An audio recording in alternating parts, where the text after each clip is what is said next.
Góðan daginn og velkomin í þennan hlaðvarpsþátt Landsbankans sem ber heitið Ungir fjárfestar. Í dag mánudagurinn 28. september. Ég heiti Elín Dóra Halldórsdóttir og starfa á sviði markaða hjá Landsbankanum sem viðskiptastjóri einkabankaþjónustu. Til mín eru komnir 3 góðir gestir og við ætlum að spjalla hérna sparnað og fjárfestingar. Mér langaði kannski bara að byrja á því að fá okkur til að kynna ykkur og segja mig svona léttilega frá því hvað þið að gera í ykkur störfum. Já, akkurat. Ég heiti Teitur Páll Reynisson og starfa í eignastýringu Landsbankans. Það sem ég reyni að sýsla með eignir bara hjá fjárfestum og aðstoða þá í þeim svona ákveðna tökum. Já, hæ, ég heiti Þórunn Björk Steinsdóttir, ég vinn í verðbréfamiðlun Landsbankans, þannig að það sem ég gera á daginn að kaupa og selja hlutabréf og skuldabréf fyrir kúnna. Bara bæði innlend og erlend bréf, alls konar í gangi, alls konar kúnnar, litlir og stórir, bara liggur við sér líka netbankan, allt bara frá 10.000 krónum upp í alls konar. Ok. Og ég heiti Arnaldur Þór Guðmundsson, ég er 3. ársnemi í fjármálahagfræði við Háskóla Íslands og ég er líka formaður ungra fjárfesta á Íslandi. Ok, takk fyrir þetta. Og við erum hjartalega velkomin hérna í þáttinn til okkar í dag. Áður en við byrjum þá ber mér reyndar að segja frá því að Landsbankinn fjármálafyrirtæki sem lýtur eftirliti fjármálaeftirlits Seðlabanka Íslands og upplýsingar áhættuþætti tengda fjárfestingum og lagalegan fyrirvara má finna á vefslóðinni landsbankinn.is/umræðan/hlaðvarp/ungir fjárfestar. Jæja, þá bara stendur ekkert í vegi fyrir því að við byrjum á þessu og mér langaði eins að byrja að spyrja þig, Arnaldur. Nú ert þú formaður félags ungra fjárfesta eins og þú sagðir. Hvaða félagskapur þetta og hvað gerir þið og já? Takk fyrir þetta. Við erum fræðslusamtök sem voru stofnuð árið 2014 af 6 ungum fjárfestum. Og markmið samtakanna rauninni bara að fræða fólk fjárfestingar og sýna þeim hvernig það getur rauninni ávaxta peningana betur en það gerir í dag. Og til við trúum því að besta ávöxtunin fáist af þekkingu.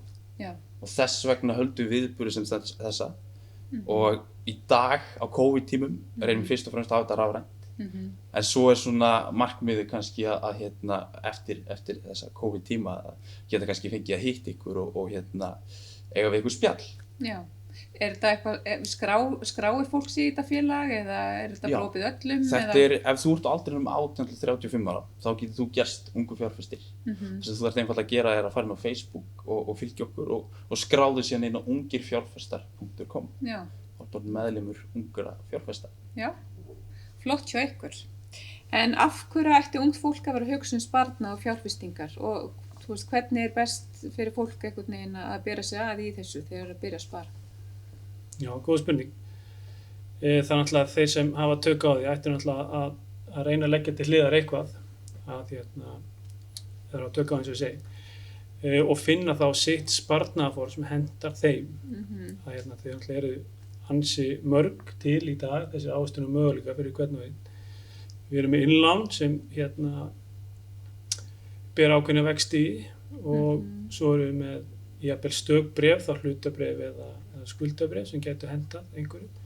Við erum með margs konar sjóði, þá hlutabréfasjóði, skuldabréfasjóði eða jafnvel blandaða sjóði sem henda. Þannig að þetta fer kannski spurningin hvernig þú vilt byggja upp þitt eignasafn. Á hvernig grunni þú vilt byggja sparnaðinn á.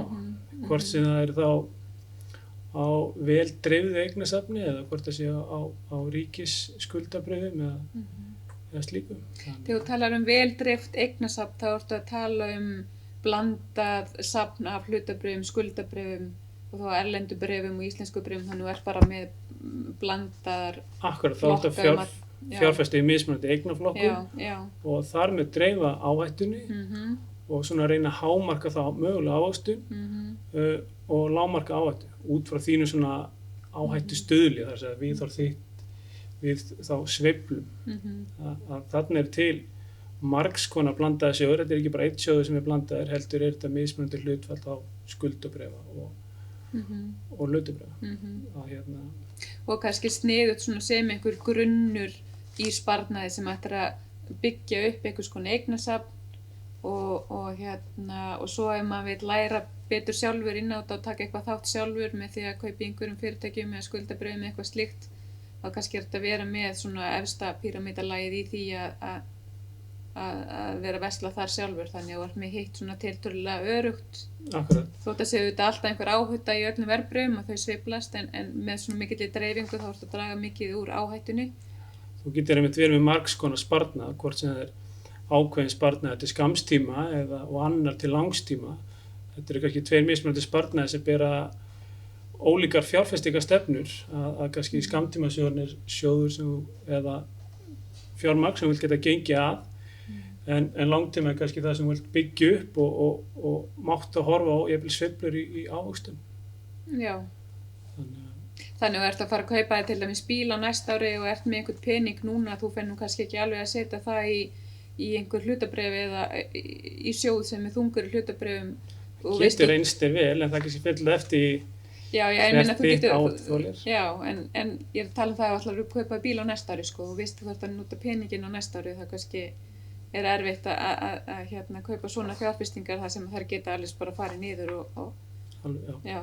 En Arnoddur, hvað segir þú? Nú byrjaði þú ungur að fjárfesta. Hvað var til þess? Þetta var svolítið sérkennilegt að því til að sem ungur strákur þá var ég alltaf að spara, var alltaf að safna í baukinn og svo einn daginn þegar ég bara lítill pjakkur þá fæ ég þá flug í hausinn að kaupa hlutabréf. Það sé eitthvað rosa sniðugt og svo ég hef fyrir að skoða hlutabréfin sem eru í íslensku kauphöllinni og þekki bara eitt félag á persónulegri reynslu. Þetta var sett flugfélag. Og ég tek þá ákvörðun að setja aleigu mína í þetta félag. En maður viti menn, félagið þrefaldaðist í verði á 4 árum. Okay. Og ég held bara að ég væri orðinn einhver snillingur. Ég bara held ég geti farið að stunda þetta árlega að vera bara þrefalda aleigu mína og væri bara milljarðamæringu fyrir tvítugt eins og ekkert væri. Nema svo gerðist það sem að þurfti bara að gera svo ég myndi kannski læra á hana leik. Og það gerist daginn sem að ég átti að fá fullnaðarskírteini. Ökuskírteini, ég var nýlega búinn að kaupa ennþá meira í þessu félagi. Ég var svo handviss að þetta myndi bara halda áfram að þrefalda sig. Að þá hrynja bréfin í verði. Ég gleymi aldrei mómentinu sem að ökukennarinn minn mætir heim til mín. Og ég kom með verk í magan og hélt bara að vera að fara að líða yfir mig. Það var bara allt horfið. Þetta var allt að hrynja. Og ég er með bílpróf í dag, en á 6 mánuðum tapaði ég nánast aleigu minni. Og í dag er ég reynslunni ríkari. Og þetta var til þess að ég fór að kynna mér fjárfestingar almennlega. Þegar maður verður svolítið blindur þegar maður er bara alltaf að græða, þá heldur maður að maður sé gera eitthvað rétt. En í rauninni, þá hafði ég tekið ranga ákvörðun í upphafi með því að kaupa þegar ég vissi í rauninni ekkert hvað var á bak við þetta félag. Nema bara að ég hafði flogið með því áður. Og ég fekk rétta niðurstöðu. Og þetta er það sem ég er að gera í dag með ungu fjárfestum, í rauninni að kynna fólk fyrir bara því sem að ég hef gert að hluta til, svo það þurfi ekki að stíga sömu gildir og ég. Já, akkurat. Og það eru svo flotta leiðir í dag sem maður hefði getað farið eins og að fá ráðgjöf frá sérfræðingum í til dæmis Landsbankanum. Já. Og það er held ég töluvert svona eðlilegri leið. Já. Að gera það. Já, það hefur alveg stórbæst núna bara síðustu árum að fólk er með miklu meiri þekkingu á þessu og það er náttúrulega gríðarlega áhætta að setja alla sína fjármuni bara á eitt félag. Þetta er nú alveg mest áhætta sem stendur allt og fellur með félaginu. Maður getur náttúrulega tapað öllu. Algjörlega. Varðandi það. Áhugavert að byrja líka á flugfélagi, sko. Það er smá, þau sveiflast aðeins meira í verði heldur en mörg önnur félag, sko. Algjörlega. En hvað á fólk að gera? Hvernig á það að stíga sín fyrstu skref í þessu? Nú náttúrulega bara alls konar hlutir í boði í verðbréfaheiminum og það eru stýrðir skuldabréfasjóðir og hlutabréfasjóðir og það eru kauphallasjóðir einmitt og stökkbréf sem ætlar að versla skuldabréf og hlutabréf. Hvernig á fólk að stíga sín fyrstu skref í þessu? Það er náttúrulega voðalega mikið í boði eins og segir, sko. Náttúrulega fyrsta skref náttúrulega bara að afla sér smá þekkingu á félaginu eða sjóðnum sem þú vilt mögulega skoða og mjög oft á tíðum gott að hringja í þá verðbréfa- og lífeyrisþjónustu bankans sem er til á og byrja að spyrja spurninga og fá þessa fræðslu sem þau bjóða upp á. Það er með ráðgjöf varðandi bara hvað best er að skoða og... Já, í rauninni, hvað hendar þínu markmiðum? Hvernig ætlað þú að höfða þínu sparnaði? Þú veist, ertu að hugsa til skamstíma, langstíma, ætlar að vera hérna spákaupmaður eins og þú nefnir hérna að setja allt undir á eitt félag eða ertu að hugsa vel dreift eignasafn, að það sé eitthvað fyrir mig? Það er nefnilega svo ótrúlegt hvað fjárfestingar eru persónulegar. Það eitthvað sem virkar fyrir mig virkar ekki líka fyrir þig. Svo þú þarft bara svolítið að leita inn í þér og hugsa bara hver eru mín markmið, eins og til þú segir, bara hvað vil ég gera? Er ég að skoða langtíma, skamtíma? Svo bara á hver hef ég áhuga? Hvað nenni ég? Sérstaklega ef þú ert að spá í að kaupa stökkbréf. Hvað nenni ég að lesa fréttir um? Ef þú ert að skoða einhver lyfjafyrirtæki, þá verður að nenni að lesa fréttir sem tengjast lyfjum og bóluefnum og alls konar. Þú verður að nenni að setja tíman í þetta því það fer dálítill tími og dálítið mikil vinna í það ef þú ætlar að vera með stökkbréf að þú verður að fylgjast með fréttum og þú munt læra á því að fylgjast með. Þú veist, hér kemur frétt og svo hækkaði eða lækkaði verðið, byrju, já, af hverju gerast það? Og þú myndir svona pikka upp alls konar sem er í gangi, en eina leiðin til að læra það er bara að byrja að fylgjast með þessu og byrja að prófa. Þess vegna er svo mikilvægt að byrja snemma, bara byrja ungur að fjárfesta. Þú hefur allt með þér, tíminn er með þér. Ef þú gerir mistök og tapar öllu sem að getur komið fyrir, af því að það fylgir auðvitað alltaf áhætta að fjárfesta, þá hefur þú tíma til að halda áfram að vinna og safna þér upp á nýtt og kannski mögulega prófa aftur og læra mistökunum eins og þú hefur klárlega gert sem er mjög góð saga. En mér finnst samt sko, þú varst alveg á réttri leið smá með því að vera, heyrðu, ok, hérna er eitthvað sem ég þekki. Ég hef prófað þetta sjálfur, ég hef prófað að versla við þetta fyrirtæki, mér líkaði þjónustan, svona kannski dálítið pælingin með það að kaupa eitthvað sem þú heldur að muni ganga áfram og eitthvað sem að, já, ég myndi versla við þetta fyrirtæki áfram, já, ég held að það verði bara áfram í rekstri. Það er alveg góð pæling hjá þér, svona í grunninn, þó að kannski hefði verið sniður að blanda einhverjum fleiru með. Algjörlega, og þetta var einmitt það sem maður gerði í kjölfarið, að þá fór maður að lesa bækur bara almennt fjárfestingar og fór að kynna sér eignadreifinguna og þá algjörlega bara misskildi maður hana því leyti til að maður fór að kaupa í félögum í rauninni bara til þess að dreifa áhættu á þess að skilja endilega hvað maður var að kaupa. Já. Og þá var maður að kaupa til dæmis bara einhver ísraelsk lyfjafyrirtæki og eitthvað svona bara til þess að lágmarka fylgni í eignasafninu. Og það hafa verið svona mestu mistökin og þetta er sem betur fyrir komið allt í byrjun. Já, einmitt. Þú gafst þér tíma til að læra þetta.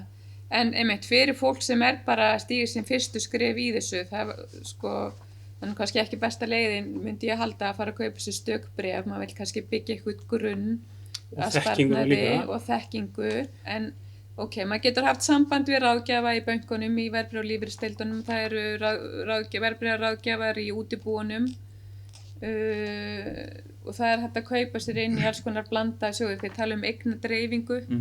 Þessi blönduðu sjóðir, það eru eignadreifingarsjóðir sem er þá bæði í skuldabréfum og hlutabréfum og er þá stýrðir sjóðir til dæmis sem er heppilegt er ekki hægt að borga áskriftir til dæmis bara eitthvað. Jú, þannig að hægt reglubundið sparnaði, hvort sem eru innlán eða einhvers konar sjóðir og þetta var ekki bara við blönduðu sjóðina, þetta er náttúrulega líka við bara ríkisskuldabréfasjóðina eða fyrirtækjaskuldabréfin eða hvað sem er hlutabréfasjóður, bara hvað hendar hverjum í rauninni sko. Og blönduðu sjóðinir eru reyndar gríðarlega vinsælir núna í ljósi þess að maður með þeim að lágmarka áhættuna í safni með að dreifa rauninni í mismunandi eignaflokka. En hvað hefur þeir fundist til dæmis erfiðast að eiga við í svona eigin fjárfestingum? Finnst þér það að vera leit eftir tækifærunum eða meta tækifærin eða er það þegar þú horfir á bréfin lækka eða þú veist hvernig? Ég myndi segja að það sem er erfiðast í þessu það er tilfinningalegi þátturinn. Að hafa stjórn á tilfinningunum og þú getur til dæmis fundið félag sem er mögulega undirverðlagt en það er kannski lækkunarlegg og þá áttu mögulega ekki að kaupa strax. Þá þarftu í rauninni bara að hafa stjórn á þetta sé spennandi, þú vitir að þetta félag sé mögulega að fara að hækka þá verður að hafa stjórn á þér og sama gildir líka hinpólinn, það er að segja að það er rosalega sársaukafullt að selja í tapi og þetta þurfti ég að gera mjög ungur og ef ég hef ekki gert það þá ég miklu verri stöðu í dag og þá líka svo mikilvægt að þú sért búin að skilgreina það hvers konar fjárfestir þú ert. Þú getur ekki verið skammtíma og langtíma fjárfestir á saman tíma. Það sé mjög marga að klikka á þessu að þeir kaupa félag og eru búin að gera vel með skammtíma fjárfestingum og svo þegar það lækkar í verði að þá þeir allt í orðnir langtíma fjárfestar og eru að bíða eftir þetta hækki mögulega í daginn sem að mögulega gerist aldrei. En hvað mér finnst nú aðeins einmitt bara varðandi grunninn einmitt þegar fólk að byrja að fjárfesta, þú veist, byggir upp eitthvað svona smá sjóð og hugsa þetta kannski í einhverju svona píramída þar sem þú ert með kannski sjóðinn sem heldur áfram að byggja upp, borga kannski mánaðarlega inn í hann en fyrir þá sem hafa einmitt svona áhuga á markaðnum að þá kannski hluti af fjárhæðinu sem að svona efsta lagið sem fólk kannski að leika sig með og treyta með og kaupa og selja og annað en kannski með annað til hliðar í einhverjum öruggari staðu, þetta allt áhætta og sveiflast en það náttúrulega ekki algengt að fólk setji allt sitt undir eitt félag. Það sem þú nefnir með píramídana, fólk kannski frekar gjarnt á að tryggja sér eitthvað og byggja eignasafn á einhverjum góðum grunni. Að vera með jafnvel í einhverjum blönduðum sjóði eitthvað álíka eða einhverjum ríkisskuldabréfasjóði eða hvað sem hentar hverju. Og svo getur maður að segja leikið með eitthvað 2-3 félög eða hvað hentar hverju. Ættir náttúrulega aldrei að fjárfesta neina svo ekki tilbúin að tapa. Ég held að það sem bara svona grunnreglan í þessu, sérstaklega að spá í stök hlutabréf getur ekki farið í meiri áhættu en það í rauninni. Þannig að ef maður að fara að leika sér eitthvað með það, þá verður það að vera eitthvað sem þú getur lifað án, því að það getur vel farið niður í 0. Og ég held að fólk átti sig ekkert alltaf á því að, þú veist, félag þarf ekki að verða gjaldþrota til þess að hlutabréf verði farið niður í 0. Nei, mitt. En það náttúrulega auðvitað mest áhættan í stökum félögum, sko. Það náttúrulega mest áhættan það mitt. Það getur bara allt farið, sko. Það bara allt. Og þú veist, þess vegna myndir maður alltaf mæla með því að ef fólk ætlaði að fyrir stökbréf og ekki, eða ef ekki áhuga að fara í sjóði og svoleiðis að taka allavega 10-20 mismunandi bréf og reyna að blanda þeim í mismunandi sektora og svona, bara til að reyna þó að þú sért ekki með eitthvað fullkomlega dreift eignasafn á milli skuldabréf og hlutabréf og allt þetta, þá ertu samt einhvers konar dreifingu. Þannig að þú ert ekki bara að veðja á einhvern einn hest, þó að einn hestur sé ekki eitt bréf getur líka verið ef þú kaupir bara tæknifyrirtæki, þá það í rauninni að veðja dálítið á einn hest því að þú ert að beisa allt sem þú ert að gera á einhverjum einum geira sem að gæti bara lækkað. Þessi hugmyndafræði nú svona undirliggjandi í blönduðum sjóðum. Þú ert svona að dreifa milli, þú veist, þú ert að hluta til á Íslandi, þú ert að hluta til erlendis, þú ert að fjárfesta í skuldabréfum. Oftar en ekki hérna heima því að við hefum bara búið það vaxta umhverfi að hér eru háar vextir. Mögulega stundum fjárfest líka erlendis í ríkisskuldabréfum og sótt þar svona ávöxtun í formi gengisbreytinga. Hvernig finnst ykkur að fjárfesta á íslenska markaðnum versus þeim erlenda? Ert þú meira að fjárfesta erlendis eða heima eða hvernig skiptir þessu hjá þér? Sko, ég fjárfesti fyrst og fremst í félögum sem ég hef persónulega reynslu af og þau eru mörg hver bandarísk tæknifélög og til að mynda eitt sem að ég hef persónulega reynslu af bara úr sófanum heima þar sem að ég horfði á félagið og ég hugsaði, ok, nú kostar áskriftin $7. Væri ég tilbúinn að gerast áskrifti ef það myndi kosta 8, en 9, en 10 og ég komst að því að það var hægt að hækka áskriftin alveg töluvert sem gerði það verkum að ég gerði virðismat á félaginu og fekk út að það væri 20% undir virði nema hvað félagið það bara tókst á loft og sem gerði það verkum að ég seldi stóran hluta af eignasafninu mínu núna fyrir jól en maður sér þetta mjög oft með marga hvað var það til dæmis vinsæl félög í Bandaríkjunum að þeir eru að kaupa þau út þegar þau eru í fréttunum og þau eru búin að hækka 50% og þá eiga þeir til að og þetta maður þarf að passa alltaf á þessu held ég og en á móti kemur að klárlega skoða félög sem þú hefur kannski persónulega reynslu á því að það eru auðveldara fyrir það að mynda skoðunum virði þess. Nákvæmlega, einmitt, eins og þú gerir hérna, bara mun ég halda áfram að kaupa áskriftir, þetta hækkar nokkra dollara í ár, skilurðu, þannig að þú getur það endurskoðað tekjuáætlunina og gert þínar verðmatsáætlanir og félagið. Algjörlega.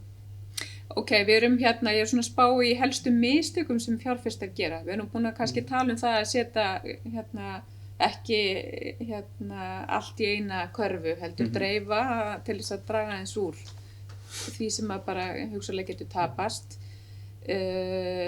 Einmitt, kannski ekki vera fjárfest í einhverju sem þú hefur ekki hundsvit eða hefur engan áhuga á að fylgjast með eitthvað slíkt. Eitthvað meira sem að einhverju svona dettur í hug? Mér dettur svona hug fyrst það þegar fólk horfir jafnvel á heimasíðuna og horfir hver var ávöxtunin síðust 12 mánuði halda að þessi tiltekni sjóður sé, eða bréf, sé það besta í stöðunni því að það hefur skilað svona mikill ávöxtun. En það þarf ekki endilega að vera að sú ávöxtun verði að næstu 12 mánuði. Ávöxtunin fórti segir kannski ekki alltaf ávöxtunin í framtíð. Akkurat. Að þetta svona algeng mistök sem að sér allavega meðal fólks gera að það svona, jafnvel þeir sem hafa séð fram á mikla verðbólgu og kaupa þá verðtryggð bréf og þá hefur allt í einu komið góð ávöxtun þegar verðbólgan hefur farið upp. En svo allt í einu ávöxtunartölurnar orðnar háar þar og Já, ég skil þig. Það þarf ekki vera að verðbólgan verði endalaus. Já.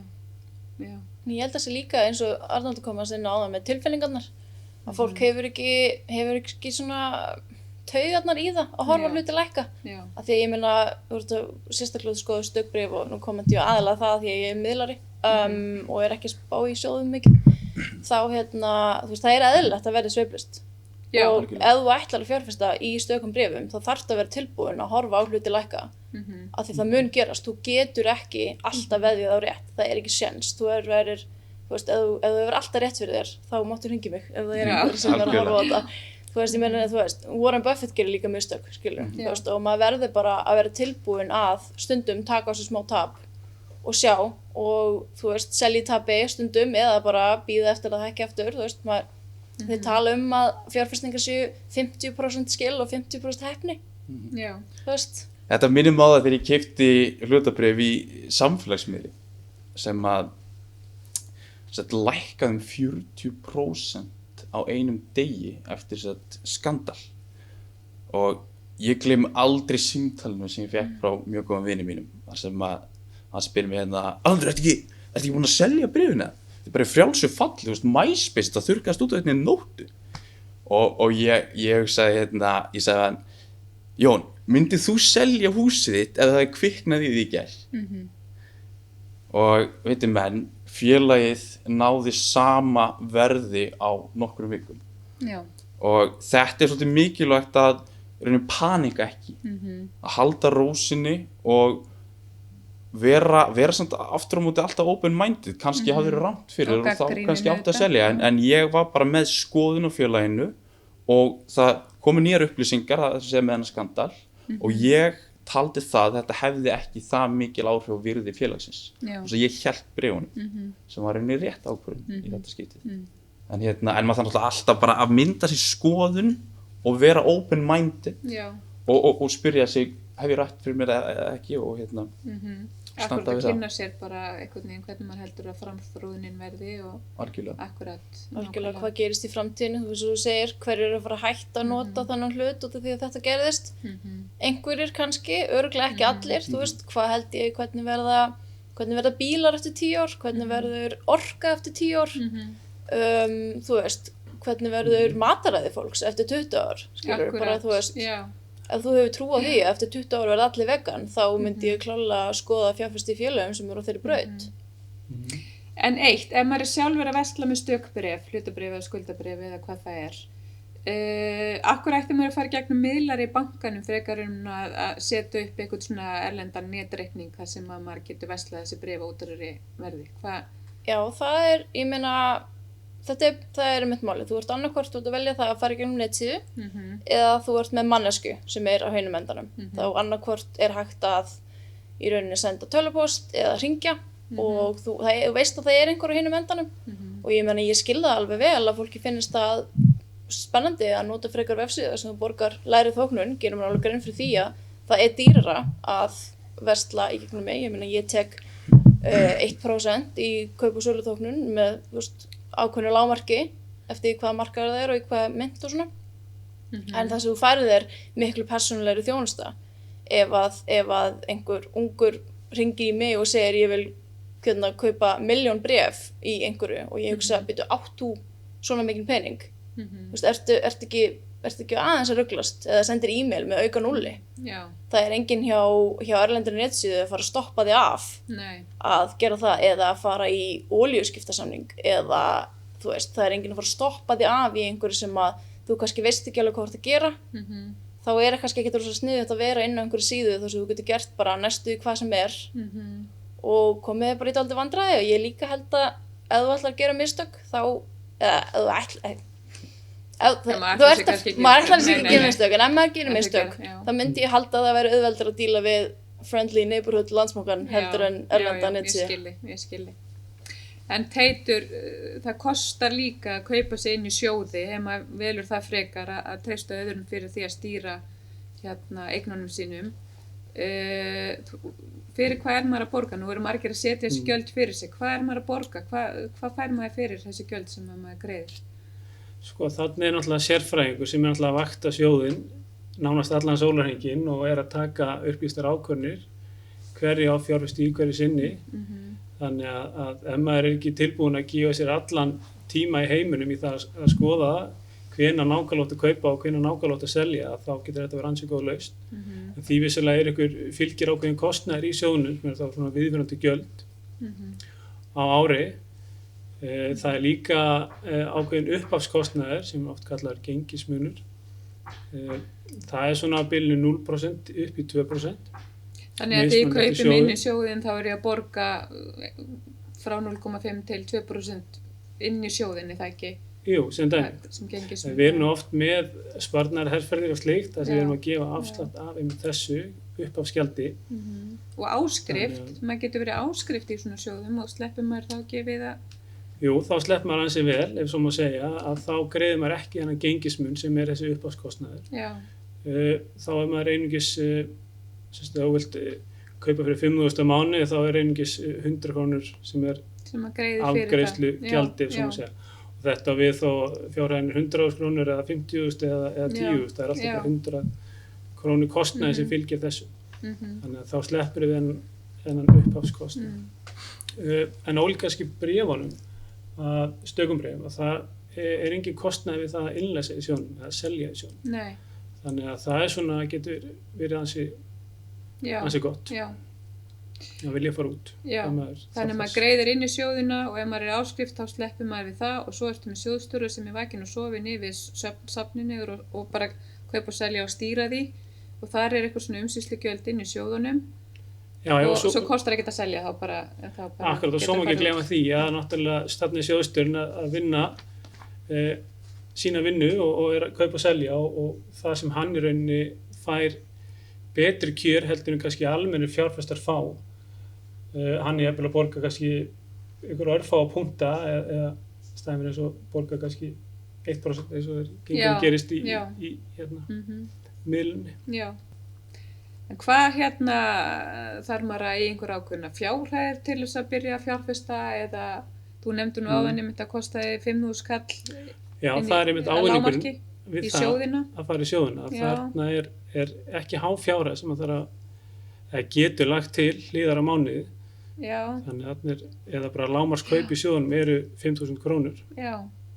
Þannig að og svo náttúrulega kannski bara þetta að versla fyrir hvaða fjárhæð sem er þegar maður að kaupa stökkbréf eða hvernig það.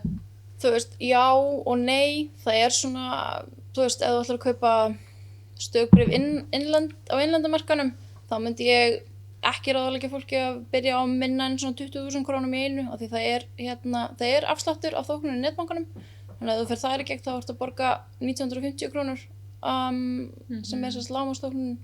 Ég myndi nú svona kannski ekki leggja í það þá þóknun fyrir minna en svona 20.000. Ef þú ætlar að byrja í erlendu þá myndi ég alltaf segja 100.000 eða meira í einu, bara út af því að þóknunarnir eru hærri og það er bara dýrara. En samt engar brjálaðar fjárhæðir, vel hægt að koma svo af stað í þessu. Mér finnst þetta persónulega betra að hringja oft í miðlara samt heldur en að geta sjálfur út af því að miðlarinn er oft svona með betri tilfinningu fyrir markaðinn. Því ég náttúrulega sem námsmaður hef ekki tíma til að vakta hann 24/7, þetta er náttúrulega starfið þeirra. Þannig að ég, borga auka 0,25% en þá kannski hitti á betri gengi. Já. Það er líka eins og með miðlarinn, sko, hann er svo mikið stuðningstæki, bara líka í ákvörðunartöku og hvað hentar þér og með tíman náttúrulega læriði smá ákvörðun annan og svo segir líka hann er nær flæðinu, þar sem hann sér kannski meira hverjir eru að kaupa og selja á hvenar, á hvaða tíma dags, eða verðið á sumum bréfi getur sveiflast frá morgni og svo eftir hádegi. Já, ég meni, ég sit allan daginn og horfa á tilboðsbókina og bara, þú veist, sé hvað er í gangi og sé báðar hliðar og ég get alveg sagt þér í rauninni gefið meiri upplýsingar heldur en eru á netinu, vegna þess að upplýsingarna þar eru líka með korters senkun, en ég sé allt í rauntíma. Svo þegar þú hringir í mig og spurð á hvað verði get ég keypt núna og get ég gefið miklu betri upplýsingar heldur en netbankinn, sko. En það er líka, þess vegna er það líka dýrara, það er svona persónulega þjónustan. Ég var með smá, nefndi það þetta er eins og, það getur náttúrulega hver sem er farið út í búð og keypt sér jakkaföt, sko. En það að fá sér sérsöm jakkaföt þegar oftast henda manni betur, sko. Þannig að með það að fá sérfræðing með sér í liða þá getur það komið betur út. En verðið þið vör við það að ungt fólk hafi meiri áhuga á svona grænum fjárfestingum eða fjárfestingum sem að eru bara svona ábyrga fjárfestingar sem var að hugsa meira umhverfisþætti, félagslegu þættina, stjórnarhættina, þú veist, þegar verið að spá fjárfestingum. Ég vona það að alla ungir fjárfestar séu með það svona ofarlega í huga, því að þetta er það sem er að mikið topic núna, algengt að fjárfestar séu að svona hafa leiðarljósi þegar þeir eru að fjárfesta. Það er bara mjög jákvætt fólk að hugsa um framtíðina. Finnið þið fyrir því að ungt fólk sé að spyrja út í þetta og sé að spá í þessu þegar þeir eru að finna sér fyrirtæki eða sjóði eða hvað það er? Algjörlega, og ég held að sko, við viljum öll gera hennan heima betri stað hvað þetta varðar og ég persónulega, sko, ég er maðurinn sem að tek límið henni eplin og flokka, sko, en ég held að það, út í þessu fáið sem vita af þessu og ég held að þetta sé svo frábært tækifæri til þess að gera enn betur að samhliða því að flokka að láta sparnaðinn sinn vinna á grænum fjárfestingum. Það þessi klárlega eitthvað sem að fólk ætti allavega að kynna sér ef að það er til dæmis bara með peningana í dag á bók með neikvæð 2% raunávöxtun að geta kannski frekar sett þetta í græn skuldabréf og láti gott að sér leiða hvað var það umhverfið. Mér finnst líka bara þetta er svo mikið signal út í heiminn, bara fólk talar já nei það er engin áhugi á grænum bréfum og já nei okkur er alveg sama hvað eru margar konur í stjórn hér og þar, en ef við förum markvisst að fjárfesta frekar í til dæmis félögum þar sem eru góðir stjórnarhættir, það þú veist, það er ekki verið að nota ódýrt vinnuafl einhvers staðar. Akkurat, þá erum við að senda signal út í heiminn að okkur finnst þetta ekki í lagi og að við viljum frekar hafa hlutina betri og öðruvísi. Og það segir ótrúlega mikið að þú ert tilbúin að setja peningi inn á bakvið skoðanirnar hennar, þá ég held að maður geti alveg vel haft áhrif þannig. Það er líka bara skilgreinið þig dálítið mikið sem fjárfestir, hvernig þú vilt fjárfesta og bara eins og þema fjárfestingar. Þú vilt fjárfesta í félagi eða fyrirtæki sem hefur áhrif einhvers staðar. Já. Viltu græða á barnaþrælkun? Já, mitt. Viltu fjárfesta í sígarettur fyrirtækjum sem klámi, stórgræða? olíu, þú veist, allir þessar hluti sem að maður er kannski, þú ert kannski á móti þessu, en svo bara, þetta gefur mér betri ávöxtun, en er það, þú veist, fer það heim og saman? Þarftu ekki svolítið að mynda í skoðun og bara þora að svona stick with it? Já, akkurat. Og ég held líka að þú sem fjárfestir að þú öðlast svo mikil völd og þetta má ekki gleyma að þú átt í rauninni hlut í fyrirtæki og ef þú ert náttúrulega nógu stór þá ræður þú hvernig kannski hefur áhrif á hvernig fyrirtæki starfar og þetta er einmitt það eins og þeir að segja að maður þarf að velja þetta mjög vel. Það er þetta ýmsar nálganir með þetta, það er hægt að ekki fjárfesta í þessum félögum og svo er þetta að fjárfesta í þessum félögum og hafa þá jákvæð áhrif í þessum félögum. Akkurat. Að ráða þá inn kvenkyns stjórnarmenn eða taka á þeim hlutum sem eru þá þarf að laga í félaginu. Ein spurning til þín, Arnaldur. Nú er oft talað í þessum fjárfestingaheimi að hann hafi verið svolítið karllægur allavega hérna síðustu áratugi. Nú umgengst þú mikið ungu fólki sem hefur áhuga á fjárfestingum og sparnaði. Hvernig finnst þetta eitthvað að breytast? Sérðu meira að stelpum og konum? Klálega. Ég byrjaði í verslunarskólanum, þá stofnuðu fyrst fjárfestinganefndina. Og þá mitt upplifuð þetta að þetta var kannski svolítið mikið bara strákar. Já. En núna eftir að maður svona fór að vera í ungum fjárfestum og maður hefur svolítið vaxið með félaginu síðastliðin ára að þá hefur maður sé klárlega breytingu. Bara ef maður skoðar hlutföllin á hverju ári að þetta alltaf að breytast. Og í dag, síðustu tölur sem skoðaði, þá þetta cirka 40% konur. Sem eru meðlimir? Já, sem eru meðlimir samtakana. En hvað í stjórninni hjá okkur svona? Eru þið bara strákar? Nei, við erum með það eru 2 stelpur. Já. Það eru Magdalena og Vigdís. Já. Þær eru alveg gríðarlega áhugasamar þetta og hafa einmitt verið að spreyta þessu. Já. Hvað eru margir í stjórn, segirðu? Við erum 7. Við erum 7, já. Þannig að þetta alltaf réttur leið og áhugin að aukast hjá kvenpenningnum. Algjörlega. Sem gleðilegt að heyra. En kannski svona bara rétt í lokin, nú tíminn bara að hlaupa aðeins frá okkur og það alveg ótal spurningar sem ég geti spurt ykkur og haldið áfram. En ég var svona aðeins að bara við tökum saman fólk sem svona að stíga sín fyrstu skref í sparni og fjárfestingum. Hvernig ferlið? Hvar byrja ég? Hvað ger ég? Já, allir fyrsta skref sé ekki að afla sér smá þekkingu og byrja þá að hringin í verðbréf og lífeyrisráðgjöf. Útibúin eru líka með eitthvað? Já, þeir eru reyndar með verðbréf að tengla líka. Það hægt að fara þá. Leita sér ráðgjafa þar. Og núna hægt að bóka sér eitthvað tíma á netinu fyrir sparnaðarráðgjöf. Já. Og þar eins og ég kannski nefndi áðan að þar farið yfir alla mögulega ávöxtunar möguleika sem hægt að velja sér, hvort sem eru innlán eða stökkbréf eða sjóðir eða hvað. Og þarna getur bara út frá þínu áhættu þoli svona byggt upp þitt eignasafn með svona þínum hætti með það aðstoð ráðgjafa. Því að það ekki endilega sjálfgefið að maður þurfi að setja allt undir eitt fyrirtæki. Því það getur sveiflast ansi mikið. Þannig að byggja þá þennan svona aðeins grunn eins og við tölum á hann í þessum píramída að hafa hann svona heldur tryggðan og þannig eigið þá ekki möguleika á að tapa öllu. Eitthvað annað sem þið myndu vilja hnykkja á svona bara í lokin? Lokaorð? Já, bara það að, passa sig að ekki vera að taka óþarfa áhættu, ekki fjárfestingur sem þú þolir ekki að tapa og bara passa að kynna sér hlutina og bara mynda sér skoðun og halda áfram þannig og bara, mér finnst líka bara, held ég alltaf lagi að hvetja fólk til að bara prófa. Já. Það alltaf lagi að prófa og bara, þó þú vitir ekki eitthvað, hringdu það bara inn í bankann og spurðu. Já. Við vinnum öll við þetta, þetta það sem við gerum, við svörum alls konar spurningum frá alls konar fólki og það engin heimskóli spurning þegar kemur þessu.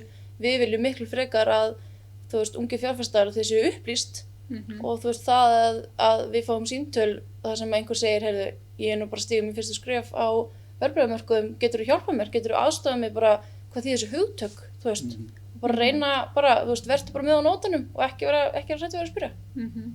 Klálega.